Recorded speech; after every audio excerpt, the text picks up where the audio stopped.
নামাইয়া বলছিলেন, হে কাপড়েরা শোক, এখানে তো প্রস্তাব নিয়ে আসো আরবের নেতা বানাবা, ধনী বানাবা, সুন্দরী মেয়ে বিবাহের ব্যবস্থা করবা। আর একটা যেটা নাকি সম্ভব না, আকাশের সূর্য চন্দ্র যদি আমার দুই হাতে এনে রাখো, তারপরে আমি এক আল্লাহর উপরে ঈমান আনার দাওয়া এবং তোমাদের অন্যায়ের বিরুদ্ধে আমি বলতেই থাকি। এক পর্যায়ে আল্লাহ রাসূল সাল্লাল্লাহু আলাইহি ওয়াসাল্লাম তার জন্মভূমি মক্কা শরীফ থাকতেন। মক্কা ছাইরা হিজরত করে কোথায় যায়? আর জন্মভূমির মায়ায় নবী ফিরা ফিরা যায়। এই হলো দুনিয়ার অবস্থান, সাহাবায়ে কেরামদের ইতিহাস। সেই ইতিহাসগুলো আমাদের পড়তে হবে না, জানতে হবে না? সাহাবায়ে কেরামদের ইতিহাস পড়লে দেখবেন যে ওমর ফারুক রাদিয়াল্লাহু তাআলা আনহু মরুভূমির ভিতরে জনগণের অবস্থান দেখানোর জন্য যখন গেলেন, সাথে তার খাদেম আছে, দেখে পাহাড়ের কিনারায় একটা ঝুপড়ির ভিতরে আগুন জ্বলে। ওমর ফারুক রাদিয়াল্লাহু তাআলা আনহু যাইয়া দেখে ঘরটার ভিতরে বাচ্চারা কান্নাকাটি করে। দূর থেকে ডাক দেয়, কি হইল? আগুন জ্বলতেছে, বাচ্চাগুলো কাঁদে, ব্যাপার কি? ঘর থেকে উত্তর আসে, বাচ্চাগুলো পেটের ক্ষুধায় কাঁদে, কোনো খাবার নাই। বাচ্চাগুলোকে সান্ত্বনা দেওয়ার জন্যে আগুন জ্বালাইয়া পাতিলে খালি পানি দিয়া জাল দিতেছে। বাচ্চাগুলো কাঁদতে কাঁদতে বেহুশের মতো যখন ঘুমাই থাকবে সেই অপেক্ষায় আছে। বলতেছেন আল্লাহর বান্দি, কিয়ামতের ময়দানে ওমরকে আমি ছাড়বো না, আমি ওমরকে। তার স্টেটের ভিতরে বাচ্চাগুলো না খাইয়ে মারা যাওয়ার মানে উপক্রম, সে কেন খবর রাখে নাই? আমির যে তার সাথে কথা বলতেছে এটা তো আর সে জানে না। বলতেছে, মাগো, এত বড় স্টেটের ভিতরে কে কোন জায়গায় কোন অবস্থায় মুহূর্তে থাকে এটা আমির কিভাবে জানবে? এটা তো আমিরকে জানালে জানবে। এই কথা বলার পরে আমির চইলে গেল গোলামকে নিয়ে, বাইতুল মালের গোডাউন খুইলা নিজের হাতে বস্তার ভিতরে মাল ঢুকাইছে। এবার গোলামকে বলতেছে, বস্তা আমার কাঁধে উঠাইয়া দাও। অর্ধেক দুনিয়ার রাজা আমির কি বলে, আমি গোলাম থাকতে আপনার কাঁধে মাল মানে? বলে, কিয়ামতের ময়দানে তুমি আল্লাহর কাছে জবাব দেবে না, আমি দেব। আমার কাঁধের মধ্যে উঠাও। আমির কাঁধে মাল বহন করে নিয়ে নিজের হাতে ভাগ করছে। এইবার বাচ্চাদেরকে খাওয়ান দিল। এরপরে আমির গোলাম নিয়ে দূরে দাঁড়াইয়া বাচ্চাগুলো এখন হাসতেছে, দৃশ্য দেখতেছে আর শুকরিয়া আদায় করে, মালিক, একটু আগে বাচ্চাগুলো পেটের কথা অস্থির, এখন তাদের মুখে হাসি দেখে আমাদের কলিজা ঠান্ডা হয়ে গেছে। আর বর্তমানে এক শ্রেণীর মুসলমান দাবি করিয়া দেখেন যে কি শুরু করছে, চরমনায় তরিকা আর অন্যান্য বেদাতি তরিকা তো একটা, শ্বাসসজ্জায় পাগল হয়ে গেছে। ওদিকে কলবের খবর নাই, মুসলমান হয়েছে কিনা এ খবর নাই, চাকচিক্যময় পাগল হয়ে গেছে। এই জন্য আমার বাজানদেরকে বলবো, মুসলমানের চরিত্র কি হবে এইটা আমাদের শিখতে হবে, জানতে হবে। মুসলমান হয়ে কবরে যাওয়া লাগবে। ওয়ায়ুসিরুনা আলা আনফুসিহিম ওয়ালাউ কানা বিহিম খাসাসা, ইয়ারমুকের যুদ্ধ। আবু যহম রাদিয়াল্লাহু তাআলা বলতেছেন, যুদ্ধের ময়দানে আমার চাচতো ভাই আহত অবস্থায় পড়ে আছে, পানি পানি বলে চিৎকার করতেছে। আমি পানির মস নিয়ে যখন তার কাছে গেলাম, সে পানি পান করবে, এমন সময় আর এক মুসলমান আমার ভাই আহত অবস্থায় দূরে পড়ে আছে, সেও জোরে পানি বলে চিৎকার মেরে উঠছে। তখন সে বলতেছে যে, ভাই আমার চেয়ে আমার ওই ভাইয়ের পানির বেশি প্রয়োজন, তার কাছে নিয়ে যাবে। সে মুখে দিয়েও পানি পান করে নেয়। দ্বিতীয় ভাইয়ের কাছে যাওয়ার পরে পানি পান করবে, দূর থেকে আরেকজন মুসলমান পানি বলে চিৎকার মেরে উঠছে, ভাই আমার চেয়ে তার পানির বেশি প্রয়োজন, নিয়ে যাবে। তৃতীয় আল্লাহর বান্দার কাছে যাওয়ার পর আবু জাহল রাদিয়াল্লাহু তাআলা বলেন, আমি যাইয়া দেখি সেই আল্লাহর বান্দা শাহাদাত বরণ করছে। দৌড়ে আসে দ্বিতীয় আল্লাহর বান্দার কাছে, এসে দেখে তিনিও শাহাদাত বরণ করছে। আসছি আমার স্বাস্থ্য ভাইয়ের কাছে দৌড়ে দেখি তিনিও শাহাদাত বরণ করছে। আল্লাহ রাব্বুল আলামিন তাদের ব্যাপারে এই আয়াত নাযিল করেন, ওয়ায়ুসিরুনা আলা আনফুসিহিম ওয়ালাউ কানা বিহিম খাসাসা। মুসলমানদের চরিত্র হলো নিজের স্বার্থের চেয়ে তার ভাইয়ের স্বার্থের অগ্রাধিকার দেয়। এই চরিত্র আপনাদের ভিতরে আসছে কিনা এইটা চিন্তা করেন, তালাশ করেন। শোনেন, আল্লাহ রাব্বুল আলামিন ঘোষণা করছেন, কুল হুয়াল্লাহু আহাদ আল্লাহু সামাদ। আমার মালিক কিন্তু বেনিয়াজ, বেপরোয়া। তামাম দুনিয়ার সমস্ত মানুষদের কিয়ামত পর্যন্ত আল্লাহর নাফরমানি করে, আল্লাহর বিরুদ্ধাচরণ করে, এতে রব্বুল আলামিন বলে আমার কিছু আসা যায় না। কিয়ামত পর্যন্ত সেজদায় পড়ে যদি মালিকের শুকরিয়া আদায় করে, তাতে আমার মালিকের কোনো উপকার লাভ নাই। অন্যান্য মাখলুকাতগুলো আল্লাহ সৃষ্টি করছেন, আমরা মানুষ তো শুধু একটা মাখলুক, কথা ঠিক না? তো অন্যান্য মাখলুকাতগুলো রব্বুল আলামিনের শুকরিয়া আদায় করে না, তাসবিহ তাহলিল আদায় করে না, কথা বলে না, শুধু আপনারাই করেন। যখন মানুষ বানাবার সিদ্ধান্ত আল্লাহ রাব্বুল আলামিন নিলেন, ফেরেশতারা বলতেছে, মালিক আমরাই তো আপনার তাসবিহ তাহলিল আদায় করি, এদেরকে বানাইবেন, ফিতনা ফাসাদ সৃষ্টি করবে, মারামারি কাটাকাটি কোপাকুপি খুন তখন করবে, এ বানাই লাভ কি? আল্লাহ রাব্বুল আলামিন বলেন, ইন্নী আ'লামু মা লা তা'লামুন। হ্যাঁ ফেরেশতারা, আমি যা জানি তোমরা জানো। আমাদেরকে আল্লাহ রাব্বুল আলামিন সৃষ্টি করেছেন কিসের জন্য? গোলামি করার জন্য। কি করার জন্য? বলেন, গোলামি করার জন্য।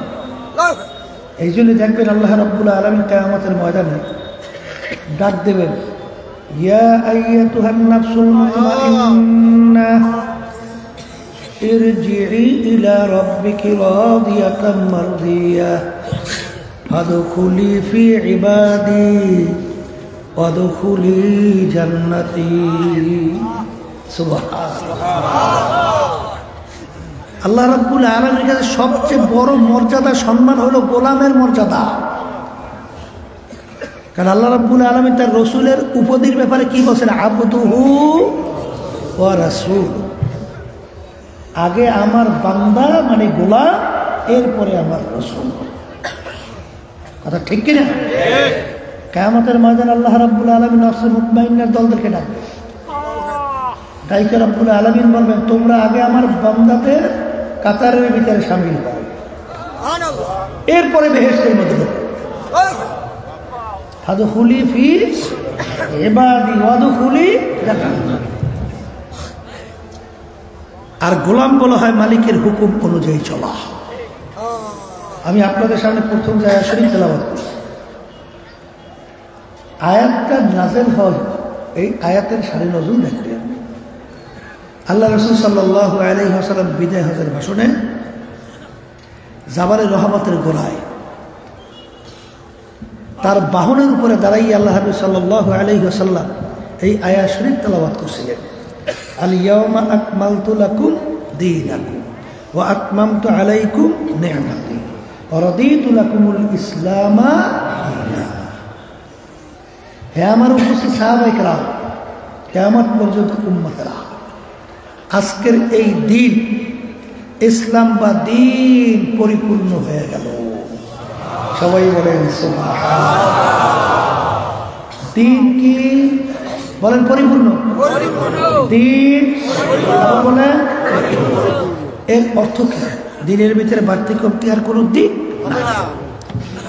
এরপর আল্লাহ রাব্বুল আলামিন কুরআনুল কারীম অন্য আয়াতে বলেন, উদখুলু ফিসসিলমি কাফা। এখন দিনের ভিতরে পুরো ঢোকো, দিন পরিপূর্ণ। অনেকে মন্তব্য করতে পারে, হুজুর এখন দিন রাত কইলেন তো দিন দিন কি জিনিস বোঝা লাগবে। হ্যাঁ আল্লাহর বান্দারা, আল্লাহ রাসূল সাল্লাল্লাহু আলাইহি ওয়াসাল্লাম সাহাবায়ে কেরামদেরকে নিয়ে বসা, সেখানে ওমর ফারুক রাদিয়াল্লাহু তাআলা তিনিও উপস্থিত ছিলেন। সাহাবায়ে কেরাম বলতেছেন, এক ব্যক্তি আসলো, ব্যক্তিকে আমরা কেউ চিনি না, ব্যক্তি মদিনা শরীফের লোক না। যদি মদিনা শরীফের হতো আমরা তাকে চিনতাম। ব্যক্তি মুসাফির না, যদি মুসাফির হতো তাহলে তার সঙ্গে কিছু মুসাফিরের আলামত চিহ্ন থাকতো কি থাকতো না? তাহলে কিছু নাই। ব্যক্তির শরীরের ভিতরে পোশাকের একেবারে সাদা দবদব পরিষ্কার, চুলগুলো একেবারে মিশমিশে কালো সাজানো পোশাক। আগান্তক ব্যক্তি আইসা সরাসরি যাইয়া আল্লাহ রাসূল সাল্লাল্লাহু আলাইহি ওয়াসাল্লামের হাঁটু মুবারকের সঙ্গে হাঁটু মিশিয়ে পড়ছে। অন্য রওয়ায়াতের মধ্যে আসছে আল্লাহর হাবিবের দুই হাঁটুর উপরে হাত রাখছে। আচ্ছা, সাহাবায়ে কেরাম চিন্তা করলেন, ব্যক্তি কে, এত বড় সাহস, আল্লাহর হাবিবের সঙ্গে মিশে বসছে, তার হাঁটুতে হাত রাখছে। যেহেতু আল্লাহ রাসূল সাল্লাল্লাহু আলাইহি ওয়াসাল্লাম কিছু বলেন নাই, আমরা তাকাই তাকাই দেখতেছি। তাহলে বুঝা গেল ব্যক্তির সঙ্গে আল্লাহ রাসূল সাল্লাল্লাহু আলাইহি ওয়াসাল্লামের সঙ্গে আগে থেকেই পরিচয় আছে। কারণ অপরিচিত একটা লোক আইসা আপনার গাড়ির ভিতরে ঠেক দিয়ে ডইলে মিশে বসতে পারে? তাহলে বোঝা গেল আগেই ব্যক্তির সঙ্গে আল্লাহ হাবিবের সঙ্গে কি আছে, পরিচয়। আগান্তক ব্যক্তি আইসা আল্লাহ রাসূল সাল্লাল্লাহু আলাইহি ওয়াসাল্লামকে তিনটা প্রশ্ন করছে। কয়টা প্রশ্ন বলেন? এক নম্বর প্রশ্ন, মাল ঈমান ইয়া রাসূলুল্লাহ। আল্লাহ রাসূল সাল্লাল্লাহু আলাইহি ওয়াসাল্লাম ঈমান কাকে বলে? আল্লাহ রাসূল সাল্লাল্লাহু আলাইহি ওয়াসাল্লাম ঈমানের সংজ্ঞা দিলেন, কালেমা তাইয়্যিবা লা ইলাহা ইল্লাল্লাহ মুহাম্মাদুর রাসূলুল্লাহ, কালেমা শাহাদাত আশহাদু আল্লা ইলাহা ইল্লাল্লাহ ওয়া আশহাদু আন্না মুহাম্মাদান আবদুহু ওয়া রাসূলুহু। এই ঈমানের যে সংজ্ঞা, তারই পরিচয় দিলেন। দেওয়ার পরে প্রশ্নকারী বলতেছেন, সাদাকাতা ইয়া রাসূলুল্লাহ সাল্লাল্লাহু আলাইহি ওয়াসাল্লাম, হে আল্লাহ রাসূল আপনি ঠিকই বলছেন। সাহাবায়ে কেরাম বলতেছেন, আমরা আরো আশ্চর্য হয়ে গেছি।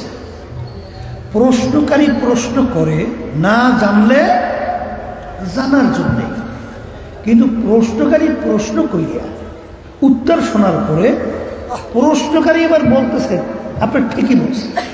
এর অর্থ কি? তাহলে প্রশ্নকারী আগে থেকেই প্রশ্নের উত্তর জানে। কথা বলে না। দুই নম্বর প্রশ্ন, মাল ইসলাম ইয়া রাসূলুল্লাহ।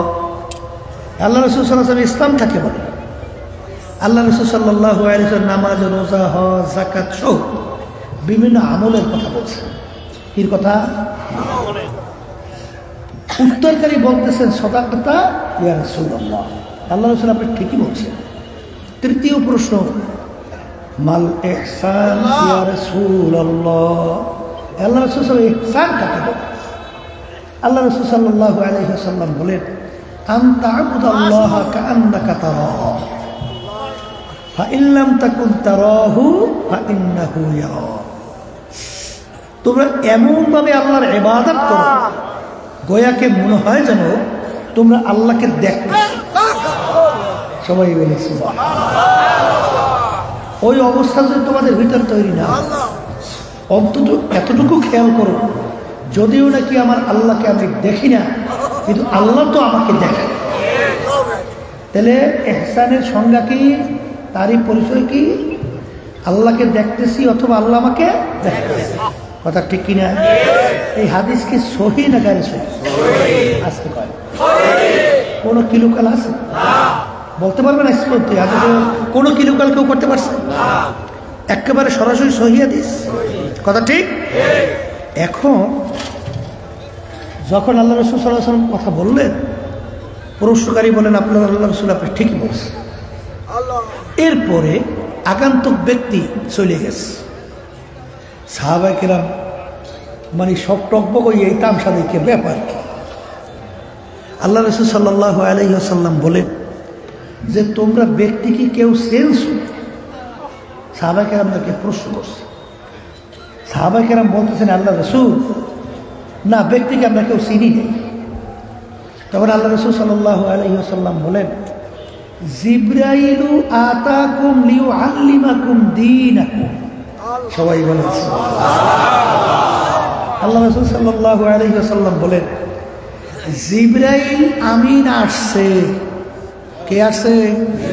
ওই ব্যক্তিকে আবার কোন কেন আসছে? তোমাদেরকে দ্বীন শিক্ষা দেওয়ার জন্য।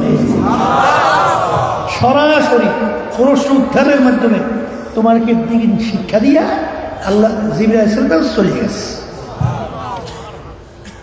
এখন তিন কয়টা জিনিসের নাম বলেন? তিন। কত বলেন? ঈমান, ইসলাম, ইহসান। কথা ঠিক? এখন আমার ভাইদেরকে বলবো, আল্লাহ রাব্বুল আলামিন বলছেন তোমরা দ্বীনের ভিতরে পুরো ঢুকো, দ্বীনের ভিতরে পুরো ঢুকো। তাহলে এখানে এই আয়াতের শানে নজরুল দেখবেন আব্দুল্লাহ ইবনে সালাম রাদিয়াল্লাহু তাআলা আনহু, তার শানে এই আয়াত নাযিল হয়। তিনি প্রথম বয়সে ইহুদি ধর্মের ছিল, পরবর্তীতে মুসলমান হয়েছে। ওয়াজ কিন্তু বেশি মনে থাকবে না, কবরে তো সবই যাওয়া লাগবে, বুঝে শুনে তারপর কিন্তু যাওয়া লাগবে। ও পাগলা মিশালা কি ভাজদেবি, টাকার গরম, ক্ষমতার গরম, বংশের গরম, শিক্ষার গরম, এর যে কয়দিন চক্ষু দুনিয়া খোলা থাকবে ওই কয়দিন চলবে। চক্ষু বন্ধ তো সব শেষ। কথা ঠিক কিনা? এই আয়াতের সামনে আব্দুল্লাহ ইবনে সালাম রাদিয়াল্লাহু তাআলা আনহু, এখন ধর্মের মধ্যে নিয়ম ছিল উটের গোশত খাওয়া ধর্মীয় হারাম। আমাদের মুসলমান ধর্মের ভিতরে উটের গোশত খাওয়া মানে ওই কুত্তার গোশত খাওয়া কি? হ্যাঁ, তাদের ধর্মীয় উটের গোশত খাওয়া।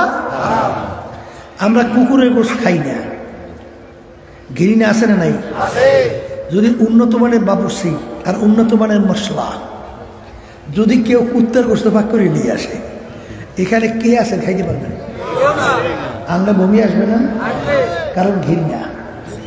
আব্দুল্লাহ ইবনে সালাম রাদিয়াল্লাহু তাআলা আনহু, উটের গোশত তাদের ধর্মীয় হারাম। ঘৃণা আছে না? মুসলমান হওয়ার পরে এখন তো উটের গোশত খাওয়া আসতে কর কি ঘৃণা তো যায় নাই, ঘৃণা গেছে। এখন অন্যান্য মুসলমানদেরকে বলতেছে আমার মুসলমান ভাইরা, আমি যখন ইহুদি ধর্মের মধ্যে ছিলাম উটের গোশত ধর্মীয় হারাম ছিল, খাই নাই, প্রমাণ করেও দেখাইছি। মুসলমান ধর্মের ভিতরে উটের গোশত খাওয়া হালাল, আমি ওটাকে হালাল জানি, কিন্তু যেহেতু কোনোদিন খাই নাই আমার খাইতে একটু ঘৃণা লাগে, হালাল জানছি তোমরা খাও। এই মন্তব্যের পরিপ্রেক্ষিতে আল্লাহ রাব্বুল আলামিন এই আয়াত নাযিল করে, হে আব্দুল্লাহ ইবনে সালাম, আমার হালালকে হালাল জানলে হবে না, খাইয়া প্রমাণ করে দেখানো লাগবে।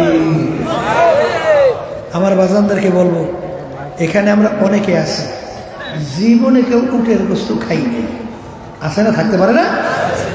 এই জন্য আল্লাহ রাব্বুল আলামিন কিয়ামতের ময়দানে ধরবে, ধরবে না, খাই উটের গোশত না খাও ইয়ার সোজা ধরবে।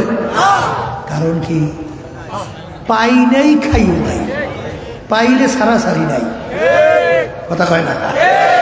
আসলে মূল ব্যাপারটা কোন জায়গায় বুঝেন নাই? আল্লাহর হারামের উপরে ঘৃণা, আল্লাহর হালালের উপরে ঘৃণা। আল্লাহ হালালের উপরে ঘৃণার কারণে এই আয়াতটা রয়েছে। বর্তমানে কিন্তু এক শ্রেণী আমার বাজানরা আছে, এই পুরা দিনের ভিতরে কিছু অংশ মানে, কিছু মানে না, কিছুর উপরে জানে ঠিক কিন্তু ঘৃণা। কথা হয় না? এক শ্রেণীর মুসলমান বেরোইছে বলে আমরা রাজনীতি করি না, আমরা রাজনীতি পছন্দ করি না। আসতে পারে আছে না? আমি জিজ্ঞেস করি, বেশি লম্বা বলবো না, আল্লাহ রাসূল সাল্লাল্লাহু আলাইহি ওয়াসাল্লাম রাষ্ট্রপ্রধান ছিলেন, তিনি রাজনীতি করছেন? ওরে সর্বনাশ! সাহাবায়ে কেরামরা তারাও রাষ্ট্রপ্রধান ছিলেন। তাই যারা বলে যে আমরা রাজনীতি করি না, পছন্দ করি না, ওই আব্দুল্লাহ ইবনে সালাম রাদিয়াল্লাহু তাআলা হুবাহু অবস্থান তোমার। বলেন কথা ঠিক কিনা? এই আল্লাহর বান্দারা, পর্দা আলেম আমাদেরা, আল্লাহর হালালের উপরে ঘিরি না। আমরা নামাজ পড়ি, কার হুকুম পালন করি? আল্লাহ কি বলছেন? আকিমুস সালাহ, কথা কয় না? আমরা রোজা রাখি, কার হুকুম পালন করি? আল্লাহ কি বলছেন? কুতিবা আলাইকুমুস সিয়াম। আচ্ছা, রোজা রাখছি। হজ আদায় করি, কার হুকুম পালন করি? যাকাত দেই, কার হুকুম পালন করি? তাই যেই মালিক কোরআনুল কারীমের ভিতরে বলতেন আকিমুস সালাহ, সেই রব্বুল আলামিন তো কোরআনুল কারীমের ভিতরে বলেন আকিমুদ্দিন, কথা কয় না? তোমরা দিনকে প্রতিষ্ঠা করো, কথা ঠিক কিনা? দিন প্রতিষ্ঠা করতে বলছে। তাহলে এখন দিনের ব্যাপারে একটু আগে বলছিলাম যে দিন কাকে বলে, আসতে বলে কি বলছি না, বলি নাই? সব মিললে তার নাম কিন্তু দিন। কিছু মানবেন তো কিছু মানবেন না। অনেক সময় উদাহরণ দিয়ে আমি বলি, আব্বাজানও বলতেন, ছাত্র 10 সাবজেক্টে পরীক্ষা দেয়, 9 সাবজেক্টে যদি 99 নম্বর পায়, এক সাবজেক্টে যদি ফেল করে, ছাত্র পাস না ফেল? আর যদি 10 সাবজেক্টে গড়ে 33 করে নম্বর পায়, ছাত্র পাস। এক সাবজেক্টে একেবারে পাকাপোক্ত 100তে 100 নম্বর, আর এক সাবজেক্টে ফেল না। মা আতাকুমুর রাসূলু ফাকুযুহু ওয়া মা নাহাকুম আনহু ফান্তাহু আল ইয়াওমা আকমালতু লাকুম দীনাকুম ওয়া আতমামতু আলাইকুম নি'মাতি ওয়া রাদিতু লাকুমুল ইসলামা দীনা। দিন কিন্তু পরিপূর্ণ, দিনের ভিতরে বাড়তি কমতি আর কোনো দিক নাই, আর কোনো দিন আসবে না। নবী কিন্তু শেষ নবী, নবী কিন্তু আর দ্বিতীয় আসবে না। কোরআনুল কারীম কিন্তু আর নতুনভাবে নাযিল হবে না, কোনো পরিবর্তনও হবে না। কথা ঠিক কিনা? এ আল্লাহর বান্দারা, পর্দার আড়ালের মা বোনেরা, আল ইয়াওমা আকমালতু লাকুম দীনাকুম ওয়া আতমামতু আলাইকুম নি'মাতি ওয়া রাদিতু লাকুমুল ইসলামা দীনা। আমার মালিক আপনাকে আমাকে দুনিয়ায় কেন পাঠাইলেন? ওমা খালাকতুল জিন্না ওয়াল ইনসা ইল্লা লিয়াবুদুন। আমার মালিক তোমাকে আমাকে পাঠাইছেন তার ইবাদতের জন্য। আর অন্য অন্য মাখলুকাত গুলো আমার মালিক কেন বানাইলেন? আল্লাহ বলতেছেন ওয়া খুলিকা লাকুম মা ফিল আরদি জামিআ। অন্য অন্য মাখলুকাত গুলো আমি বানাইলাম তোমাদের জন্য, আর তোমাদেরকে আমি সৃষ্টি করলাম আমার ইবাদতের জন্য। যেমন আমরা সূর্যটা দেখতেছি, সূর্য আমাদের মানুষের দরকার আছে না নাই? বাজান, একটা মানুষ যদি দুনিয়া না থাকে, সূর্যের কিন্তু কিছু আসা যায় না। আরে আমরা গরু আমাদের মানুষের দরকার আছে না নাই? একটা মানুষ দুনিয়া না থাকলে গরু কিন্তু কিছু আসা যায় না। মাছ আমাদের দরকার আছে না নাই? একটা মানুষ দুনিয়া না থাকলে মাছের কিন্তু কিছু আসা যায় না। আর এই সমস্ত মাখলুকাতগুলো আমার মালিক বানাইলেন আমাদের জন্য, আর আমাদেরকে বানাইলেন আমার মালিক তার ইবাদতের জন্য। আর ইবাদত শব্দের অর্থ মালিকের হুকুম অনুযায়ী চলা। সবসময় মনে রাখা লাগবে, আমরা নামাজ পড়ি, মালিকের হুকুম পালন করি। আমার মালিকের নামাজের কোনো দরকার নাই। আমার মালিক তোমার আমার নামাজ দিয়া কি করবে? আমার মালিকের তোমার আমার রোজার কোনো দরকার নাই, কারণ আমার মালিক তোমার আমার রোজা দিয়া কি করবে? আমার মালিকের কোরবানি আমরা করি বাজান, সেখানে কোরবানির গরুর রক্ত গোশত বাজান আমার মালিকের দরবারে পৌঁছে না। শুধুমাত্র মালিকের হুকুম করছে পালন করার জন্য কোরবানি করি। জোরে বলেন কথা ঠিক কিনা? আমার মালিক তোমাকে আমাকে দুনিয়ায় পাঠাইলেন, পাঠাই আমার মালিক বলেন আমহিলহুম রুয়াইদা, আমি তোমাদেরকে দুনিয়ায় পাঠাইলাম, স্বাধীনতা দান করলাম। কেন? লিয়াবলুয়াকুম আইয়ুকুম আহসানু আমালা, পরীক্ষার হলে পরীক্ষা নেওয়ার জন্যে। কে আমার হুকুম অনুযায়ী চলো, কে আমার হুকুমের বিরুদ্ধাচরণ করো, এই পরীক্ষার জন্যই তোমাকে আমি দুনিয়ায় পাঠাইলাম। ঠিক আমার ভাইদেরকে বলবো, পর্দার আলে মা বোনদেরকে বলবো, বাজান অনেকে মনে করেন হুজুর নামাজ পড়ছি যথেষ্ট না, রোজা রাখছি যথেষ্ট না। নামাজ পড়া যেরকম নাকি ইবাদত, নামাজ না পড়াও কিন্তু ইবাদত। রোজা রাখা যেরকম নাকি ইবাদত, রোজা না রাখাও কিন্তু ইবাদত। বলে হুজুর তা কেমন? সূর্য উঠতেছে, সূর্য ঠিক মাথার উপরে চলে আসছে, সূর্য ডুবতেছে, ওই সময় যদি কেউ নামাজ পড়েন সব না গুনাহ? বাজান কেউ যদি ঈদের দিন রোজা রাখেন সব না গুনাহ? বাজান রাখলেন রোজা পাইলেন গুনাহ, পড়লেন নামাজ পাইলেন গুনাহ। কারণ কি? নামাজটা মালিকের হুকুম অনুযায়ী না হওয়ার কারণে, রোজাটা মালিকের হুকুম অনুযায়ী না হওয়ার কারণে রোজা রাখার বিনিময়ে আপনি সব পান নাই, গুনাহ আমল নামায় জমা হয়। কারণ কি? মালিকের হুকুম অনুযায়ী হয় না। এক কথায় যেই কাজটা মালিকের হুকুম অনুযায়ী হবে ওই কাজটা ইবাদতের ভিতরে গণ্য হবে, আর যেইটা মালিকের হুকুম অনুযায়ী হবে না সেটা ইবাদতের ভিতরে গণ্য হবে না। আমার ভাইদেরকে বলবো, পর্দা আলে মা বোনদেরকে বলবো, বাংলাদেশে শতকরা 92 জনের মতো মুসলমান বসবাস করে। এই দেশের ভিতরে 53 বছর স্বাধীনতার পরেও, এত মুসলমান থাকার পরেও যে নীতি আদর্শ অনুযায়ী রাষ্ট্র দেশ চলল, এটা মানব রচিত কুফরি তন্ত্র মন্ত্রের মাধ্যমে দেশ চলল। এখানে দিন কিন্তু পরাজিত, আল্লাহর নীতি আদর্শ কিন্তু পরাজিত, মানব রচিত তন্ত্র মন্ত্র কিন্তু বিজয়। दिन के सूरज डूब रही है हम लोगों के सामने, रोज महशर क्या जब है मुस्तफा के सामने।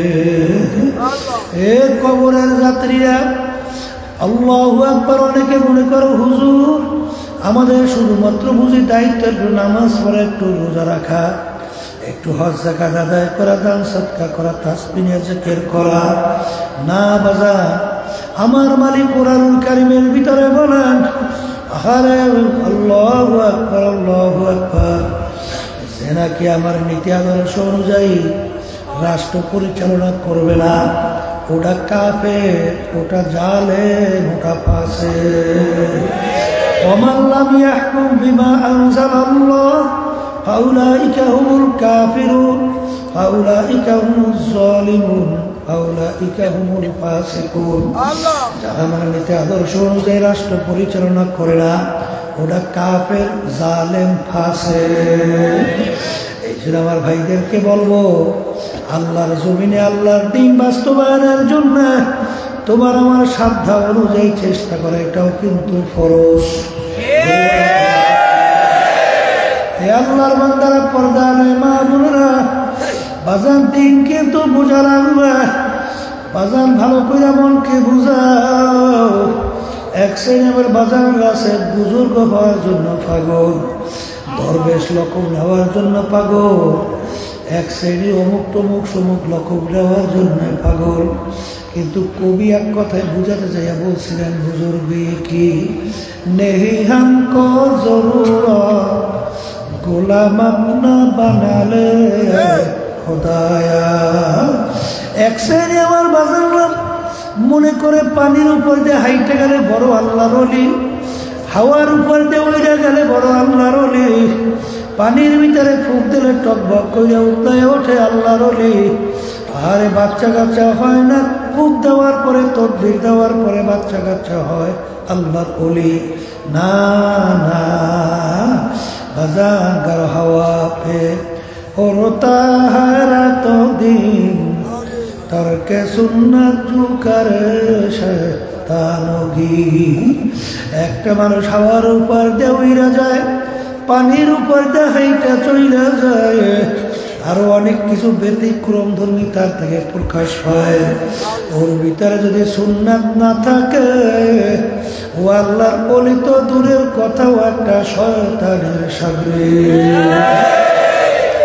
এই জন্য আমার ভাইদেরকে বলবো, পর্দালে মামুনদেরকে বলবো, হে দুনিয়াদার পাগল, যারা দুনিয়ার পরিচয় পাইয়া, যারা সম্পদের পিছনে পইরা, সম্মানের পিছনে পইরা, যারা পীর হওয়ার জন্য পাগল, মুফতি মুহাদ্দিস হওয়ার জন্য পাগল, যারা মেম্বার চেয়ারম্যান এমপি মিনিস্টার হওয়ার জন্য পাগল, যারা সভাপতি সেক্রেটারি হওয়ার জন্য পাগল, যারা বিভিন্ন সম্মানিত উপাধি হওয়ার জন্য পাগল, কিন্তু বাজারদেরকে বলবো,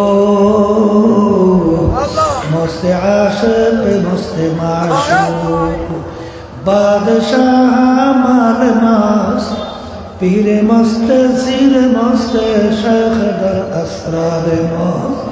দুনিয়ার ভিতরে যত মানুষ বিচারণ করে সব কিন্তু পাগলের দল।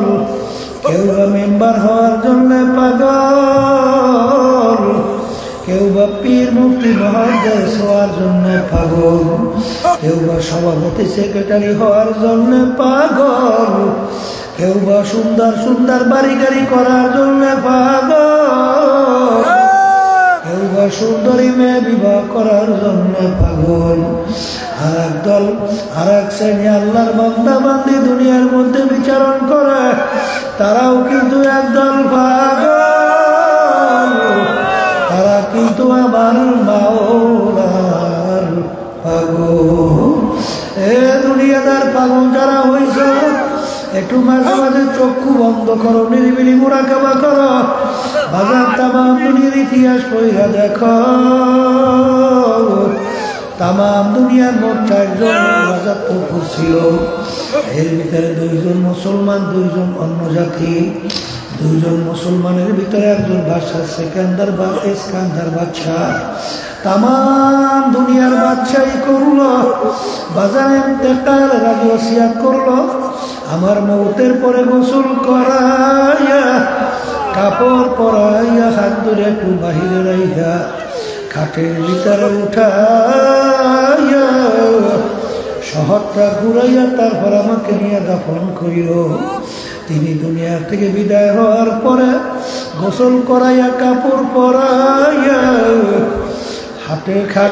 খাটের ভিতরে উঠাইয়া, হাত ধরে বাহিরে রাইয়া শহর ঘুরায়। যারা বোঝে না তারা বলে, দেখছো আজীবন আরে আমাদের থেকে খাস দেয় এবং ট্যাক্স নিল, এখন মরার পরে কেমন হাত পাইতে আছে, মনে হয় যেন খাস দেয় এবং ট্যাক্স চায়। আমরা বলো, বোকারা তোমরা তো বোঝো নাই, বাদশা সিকান্দার ইন্তেকালের আগে ওসিয়াত করছিল, মৌতের পরে খাটে উঠাইয়া হাত বাহিরে রাইখা শহর ঘুরাইয়া দাফন করার জন্য তিনি তামাম দুনিয়ার মানুষকে বোঝাতে চায়, এ তামাম দুনিয়ার মানুষেরা, আমি বাদশা সিকান্দারের মতো এত বড় বাদশা মনে হয় দ্বিতীয় আর কেউ হইতে পারবি না। তামাম দুনিয়ার বাদশাহী করলাম, কিন্তু যখন আমি কবরে রওনা করলাম, একেবারে 2টা খালি হাত দিয়ে কবরে রওনা করলাম, আর কিছুই নিতে পারলাম না। এ দুনিয়া আমার বাবারা, বড় লোক আমার বাবারা, হে সম্পদের মালিক আমার বাবারা, হে বড় বড় বিল্ডিং এর মালিক আমার বাবারা, বাজার বড় একটা 5 তলা 9 তলা বিল্ডিং তৈরি করলো, লোকজন নিয়ে দোয়ার জন্য যখন সিঁড়ি দিয়ে উঠতেছে মালিক, বাজান ওইর ভিতরে স্টার্ট কইরা মারা গেল, আর তার বিল্ডিং এর স্বাদ ভোগ করতে পারে না। ওই বিল্ডিং তার জায়গায় দাঁড়াইয়া আছে, আর মাটির গর্ভের ভিতরে কবরে তাকে রাইখা আসছে। কার জন্য জীবন শেষ করো? আমার মালিক তোমার আমার দিকে তাকাইয়া বলেন, এবং খারাপের তারা আমি তোর বিচার চাইয়া চাইয়া দেখি, আরে সমস্ত মাখলুকাত বানাইলাম আমি তোদের জন্যে। আরে তোর বাড়িতে তুই একটা গাভী গরু পালো, গাভী গরু পালো দুধ খাওয়ার জন্য, বাচ্চা হবে, গরুর বংশ বিস্তার লাভ করবে। আমি তোর বিচার চাইয়া চাইয়া দেখি, গাভী গরুটা এখন বাচ্চাও দেয় না, দুধও দেয় না। আরে যেই জন্য তুই গাভী গরু পালছিল কাজে লাগে নাই। আরে আমি তোর বিচার চাইয়া দেখি, গাভী গরুটাকে তুই কি করলি? একটা ছুরিধার কইরা গাভী গরুটাকে শোয়াইলি, গাভী গরুটাকে জবাই করলি, চামড়া কইরা গোশত পাক কইরা নিজে আত্মীয় স্বজন খাইলি। হ্যাঁ বন্দা বান্দি আমি তোর জন্যই বানাইলাম, তুই গাভী গরুটাকে বেহুদা ফেলাও নাই। আম গাছ লাগাইলি আম খাওয়ার জন্য, আমি তোর বিচার চাইয়া দেখি আম গাছে আম দেয় না। তুই আম গাছটাকে কাটলি, তক্তা তৈরি করলি, বাকি অংশ লাকড়ি তৈরি করে আগুন জ্বালাইয়া ভাত তরকারি ভাত করে খা। বন্দা বান্দি আমি তোর জন্যই বানাইলাম, এক কাজে লাগালে অন্য কাজে লাগাইয়া দিলি। আরে আমি তোদেরকে বানাইছিলাম আমি আমার ইবাদতের জন্য। আল্লাহ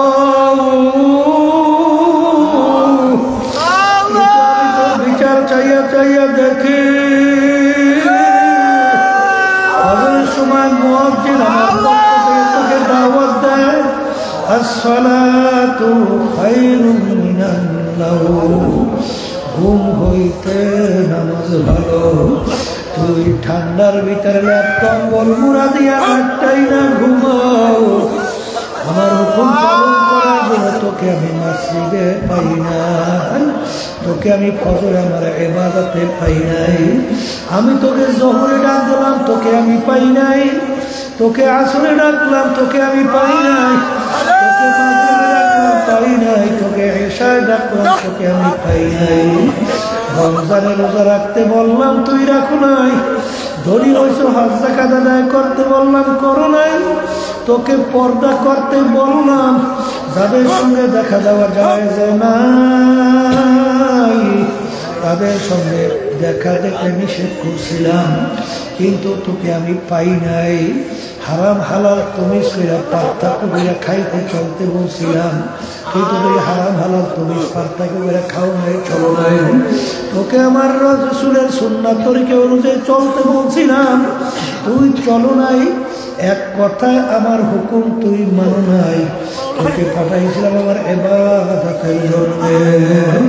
আমি তোর বিচার চাইয়া চাইয়া দেখি, গরুটা তোর দুধ পাও নাই, বাচ্চাও পাও নাই, জবাই দিয়া অন্য কাজে লাগাইলি। এখন তোকে তো বানাইছিলাম আমার ইবাদতের জন্য, যখন তোকে আমার ইবাদতে পাই নাই, এখন তোর বিচার তুই কর, তোকে আমি কোন কাজে লাগাবো? তোকে জবাই দিয়া গোশত পাক কইরা খাবে, তাও তো আমি জায়েজ রাখি নাই। এখন তোকে আমি কোন কাজে লাগাবো? এই বন্দা বান্দে মনে রাখি, আমার একটা সূরা আছে, ওই সূরার নাম হলো জাহান্নাম।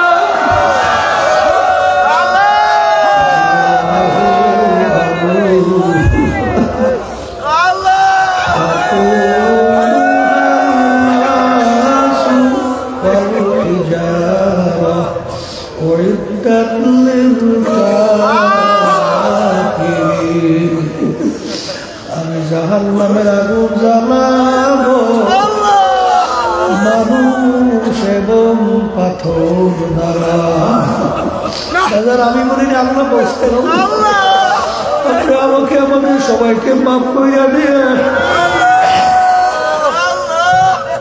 এ দুনিয়াদার পাগল আমার বাবারা, দুনিয়ার আগুন যত তেজের হোক, প্রথম জ্বালানোর সময় নরম নরম জিনিস দিয়ে আগুন জ্বালানো লাগে, কিন্তু জাহান্নামের আগুন এমন তেজের হবে, আমার আল্লাহ বলে জাহান্নামের আগুন জ্বালাবে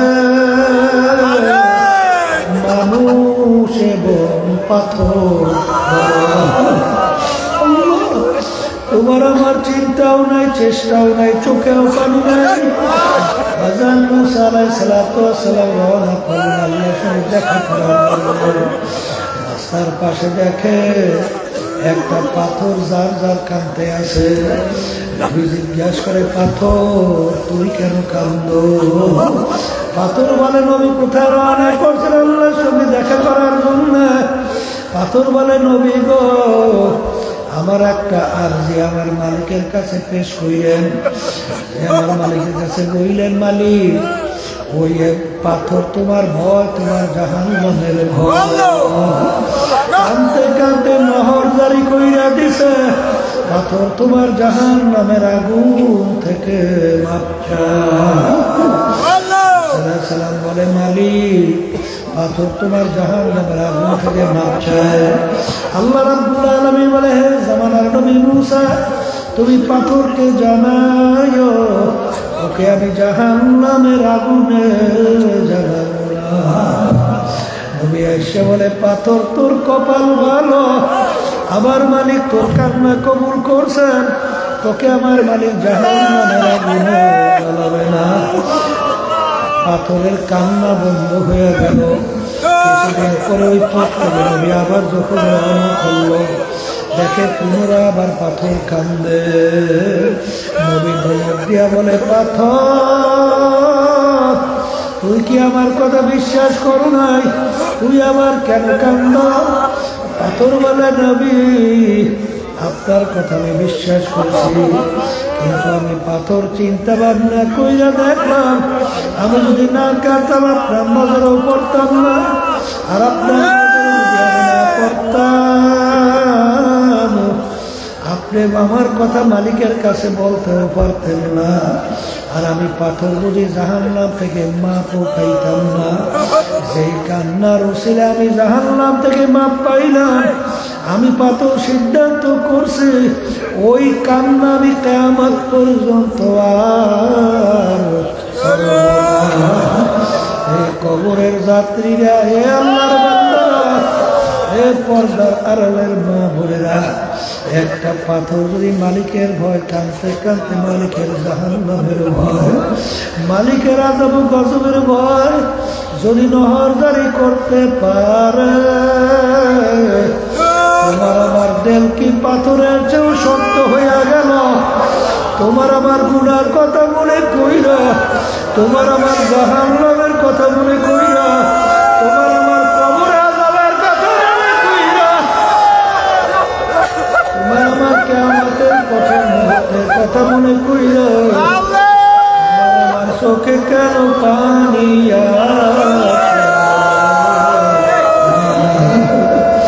সেই মামলার তদবির নাই, তার কিছু নাই। এই জন্য আমার বাজানদেরকে বলবো, পর্দালে মাহুনদেরকে বলবো, দুনিয়া মাজরাতুল আখিরা, এই দুনিয়াটা হলো আখিরাতের সম্বল, সম্পদ কামাই করার জায়গা। বাজান দুনিয়ার যে কোনো কাজের ভিতরে একটা সময় থাকে, একটা তারিখ থাকে, সময় নির্ধারণ করা থাকে, কিন্তু তোমার আমার মৌতের, তোমার আমার মৃত্যুর কোনো তারিখ না, কোনো সময় না। কার কখন কোন সময় ডাকা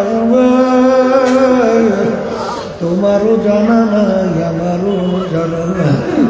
বাজার তোমাদের এই বরগুনা বাজার, ওই ঢাকা থেকে সদরঘাট থেকে যে লঞ্চ ছাড়ছিল, বরগুনাগামী লঞ্চ, নদীর ভিতরে যখন লঞ্চে আগুন ধইরা গেল, যুবক ছেলে আগুনের ভিতরে আটকা বইরা গেল, বাপের কাছে মোবাইল করে, আব্বা যান দেখা হবে কিয়ামতে। আর বাপের সঙ্গে দেখা করতে পারে নাই, পুইরা ছাই হয়ে গেল। আমার বাজানদেরকে বলবো, পর্দারে মা বোনদেরকে বলবো, বাজান মনে করছেন আমরা হুজুরেরা কিছু বুঝি না।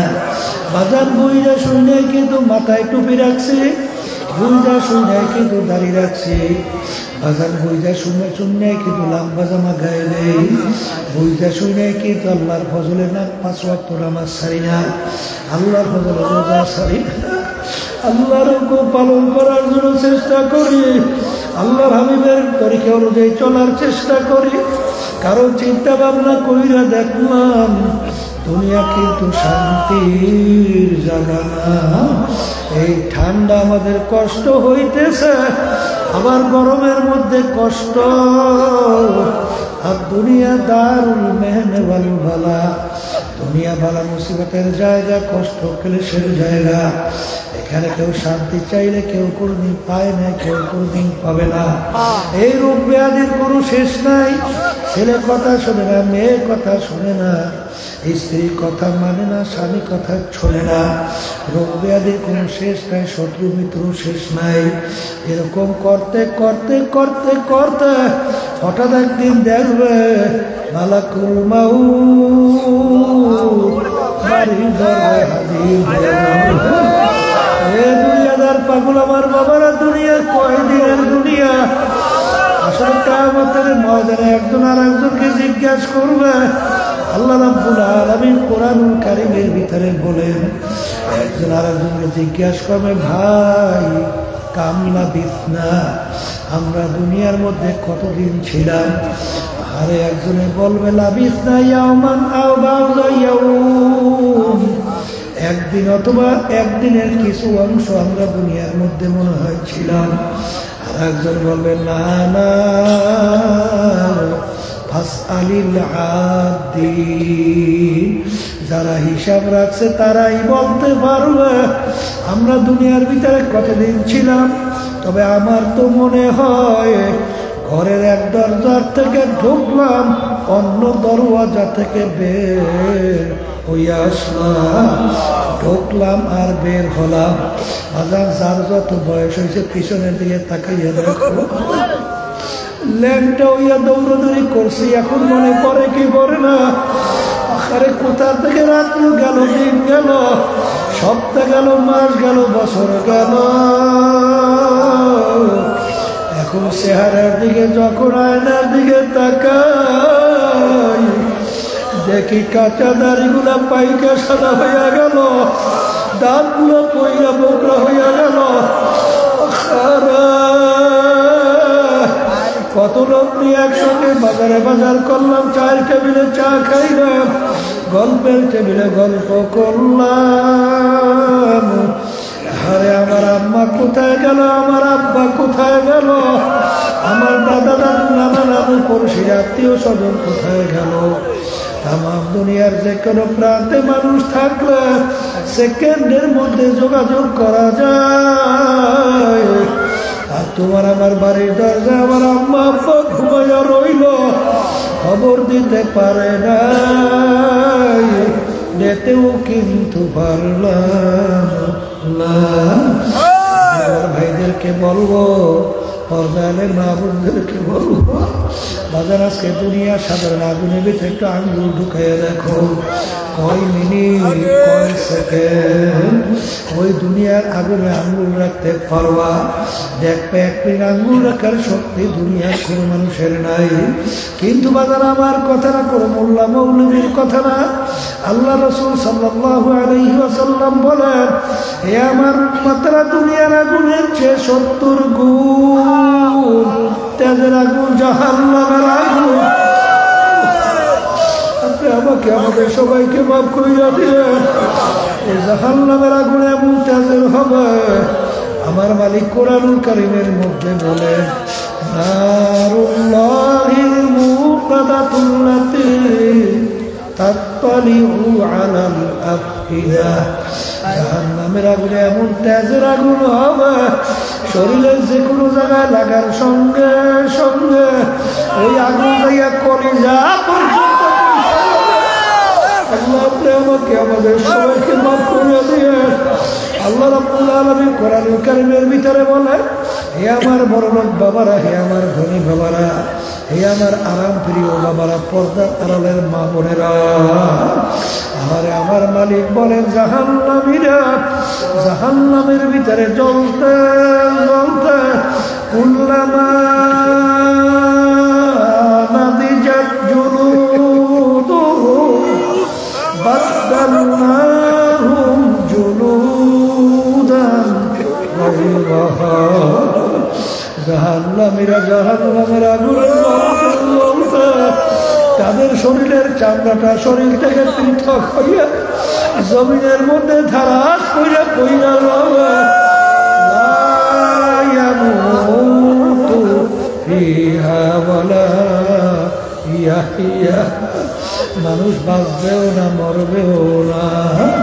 দুনিয়ার ভিতরে মানুষ কষ্ট সহ্য না করতে পারলে মারা যায়, কিন্তু জাহান্নামের এত আযাবের মধ্যেও মওত তালাশ করে কোনো দিন আর পাওয়া যাবে না। এরপরে যদি না বোঝো আমার বাজানদেরকে বলবো, বাজান তোমাদের সঙ্গে আমাদের কোনো ঝগড়া নাই, কোনো মারামারি কাটাকাটি বলতে কিছুই নাই। এখনো কোরআনুল কারীম আমাদের মাঝে আছে না না বাজান? কোরআনুল কারীমের ভিতরে এখনো চ্যালেঞ্জের আয়াত আছে না নাই? বাজান তোমার কবরে তুমি যাবা, আমার কবরে আমি যাব। তোমার কবরে প্রশ্নের উত্তর তুমি দেবা, আমার কবরে প্রশ্নের উত্তর আমি দেব। বাজান কবরে কিন্তু কোনো দলাদলি নাই। যদি কোরআনুল কারীম সত্যই হইয়া থাকে, ঠিকঠাক হইয়া কবরে যাও। কারণ একবার যদি কবরে যাইয়া ঠগো, আর দ্বিতীয়বার দুনিয়াতে আইসা আপিল কইরা জিতবার কিন্তু আর আশা নাই। আর মনকে বুঝাইও, যেই মামলার তদবির নাই তার কিন্তু খালাস নাই। সাহাবায়ে কেরামের ইতিহাস পড়িয়া দেখে, আল্লাহর ওলিদের ইতিহাস পড়িয়া দেখেন বাজান, তারা কিন্তু কাঁদতে কাঁদতে মাওলার কবরে চলে গেছে। আল্লাহ! আর বাজান আমরা গুনার পর গুনাহ কইরা যাইতেছি, কই একটু তো তোমার আমার বোরাও বেকা হয় না, একটু চিন্তাও হয় না, একটু বাজান চোখেও পানি আসে না।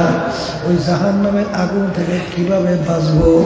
আর সবসময় মনে রাখো, চোখের পানি ছাড়া কিন্তু জাহান্নামের আগুন ঠান্ডা হবে না।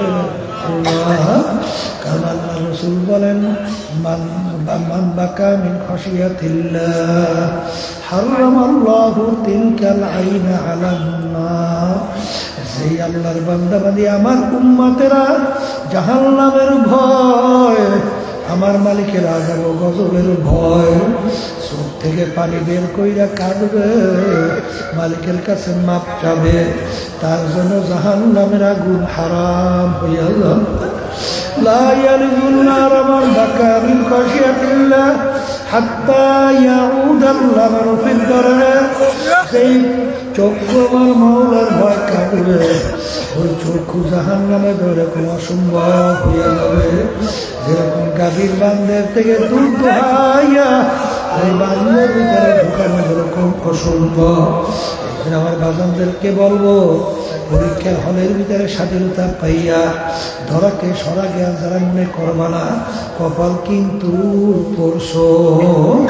এই আল্লাহর বান্দারা আজকে দুনিয়ার স্বাধীনতা পাইয়া যারা মানব রচিত তন্ত্র মন্ত্র পুকুরি বাস্তবায়ন করতে চায়, তাদের সঙ্গে জড়াইয়া যারা দল করো, আমি সেই বাজানদেরকে বলবো, পর্দারে মা বোনদেরকে বলবো, কোরআনুল কারীমের ভিতরে আল্লাহ কি বলছেন আমি শুনাইয়া রাইখা যাই।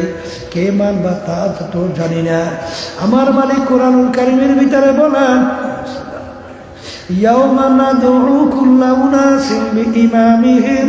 কিয়ামতের ময়দানে আমার মালিক প্রত্যেকটা মানুষকে তার দলের নেতা নেত্রীর সঙ্গে ডাকবে। ডাইকে আমার মালিক বলবে, তোর দলের নেতা নেত্রী যেদিকে যায় ওদের পিছনে পিছনে সেদিকে চইলা যাও। এক কথা আমার মালিক বলছেন, তোর নেতা নেত্রী যেখানে জায়গা তোরও সেইখানে জায়গা। এক কথায় যার সঙ্গে যার মোহাব্বত, তার সঙ্গে তার কিয়ামত। এটা কিন্তু আমি বলে আল্লাহ বলছেন, আল্লাহ রাসূল বলছেন। আমি শুনাই রাইখে যাই, কে মানবেন তা জানি না। বাজান ফেরাউন কিন্তু মাওলার সঙ্গে চ্যালেঞ্জ করছিল, বনি ছেলে ছেলে সন্তানরা ধরিয়া জবাই করছিল। স্বাধীনতার ভিতরে আমার মালিক ওকে কিছু বলে নাই। সাদ্দাত মাওলার সঙ্গে চ্যালেঞ্জ করছিল, মাওলার সঙ্গে টিটকারি মাইরা বেহেশত ওর তৈরি করছিল। বাজার নমরুদ কিন্তু মাওলার সঙ্গে চ্যালেঞ্জ করছিল, তার খলিল ইব্রাহিমকে আগুনের ভিতরে ফেলাইছিল। বাজার আমার মালিক স্বাধীনতার ভিতরে কিছু বলেন নাই। ঠিক আমার বাজানদেরকে বলবো, আজকে আমার মালিকের দেওয়া নেমাত ভোগ কইরা যারা আমার মালিকের হুকুম অনুযায়ী চলবে না, আল্লাহ হাবিবের তরিকা অনুযায়ী চলবে না, আমার মালিক কিন্তু ছাড়বে না। আল্লাহুম্মা আমিন। এ ঘরের মেয়ে লোকেরা হাত উঠাও, গুনার কথা মনে করো, দুই চোখের পানি ফেলাও, আমার মালিকের দরবারে কান্দো, গুনার কথা মনে কইরা মাপ চাও। যদি কান্না না আসে মনকে বুঝাও করে একদিনে ঘরের দরজা দিয়ে নতুন বউ হইয়া উঠছিলেন। আরে কত মেয়ে লোকে শরবত খাওয়াই, কত মেয়ে লোকে বাতাস করলো। আবার এমন একটা দিন আসবে এই ঘরের দরজা দিয়া মরা লাশ হইয়া দেবে, ছেলে কান্দবে মামা করে, কান্দবে মামা করে, যত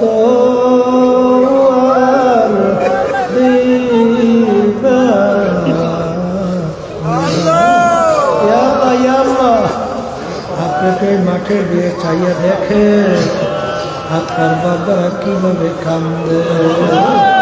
মালিক আমাদের ছেলেও মরে নাই, মেয়েও মরে নাই, গুনাহ করে মসিরে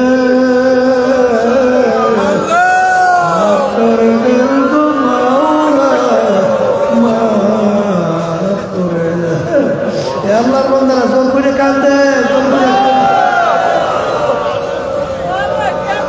সন্তান মারা গেলে সন্তান নষ্ট হয়ে চোখের ভিতরে পানি আসে, জাহান্নামের আগুন জ্বলছে,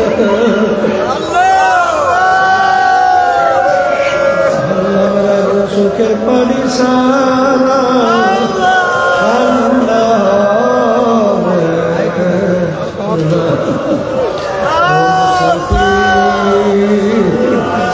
বন্ধ গাঠুরে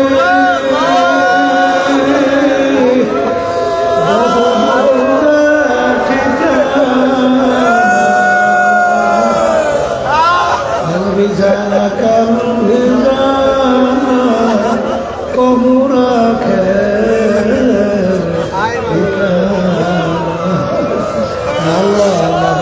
মাহফিল হইল, যারা সেখানে সাহায্য করলো, আমরা যারা মাহফিলে উপস্থিত হয়ে গেলাম, আমাদের সবার উপরে খাস মেহেরবানি নাযিল করেন আল্লাহ। মাহফিলকে আপনি হেদায়েতের জরিয়া বানায় আল্লাহ।